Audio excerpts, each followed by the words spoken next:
नमस्कार.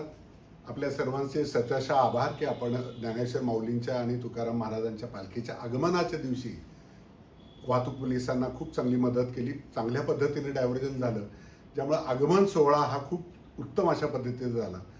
आता 11 तारीख ज्यावेळेला पालखीचं प्रस्थान पुण्यामधून होणार आहे, याच्यासाठी वाहतुकीमध्ये काय बदल असतील याची माहिती मी थोडक्यात देतो. पालखी साधारण सकाळी 5 वाजता प्रस्थान होत असल्यामुळे 3 वाजल्यापासूनच महात्मा फुले रस्ता आणि सोलापूर रस्ता गाडीतळपर्यंत हा वाहतुकीसाठी बंद होईल, साधारण 3 वाजल्यापासून 12 वाजेपर्यंत. यानंतर हळूहळू जशी पालखी पुढे जाईल तसे मागचे रस्ते तत्काळ उघडले जातील. पालखी गाडीतळावरती गेल्यानंतर ज्ञानेश्वर माऊलीची पालखी सासवडच्या दिशेने जाणार आहे आणि तुकाराम महाराजांची पालखी पुढे सोलापूर रस्त्याने पुढे जाणार आहे.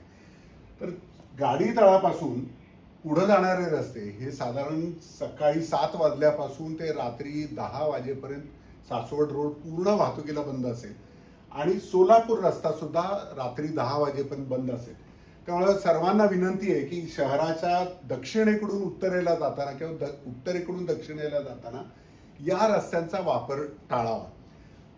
याबरोबरच ज्यांना सासवडला जायचं आहे त्यांनी बॉब्दे घाटातून किंवा मग कात्रज बोगद्यातून पुढे सासवडच्या दिशेने आपण जाऊ शकता. मागून कुठले रस्ते ओपन होत आहेत याची जर आपल्याला माहिती हवी असेल तर आपण आमचं वेबपेज diversion.punepolice.gov.in या वेबपेजवर गेला तर आपल्याला पालखीचं लोकेशन तर कळेलच, पण याच्याबरोबर रस्ते कुठले खुललेले आहेत याची सुद्धा माहिती इत्यंभूत अशी कळेल.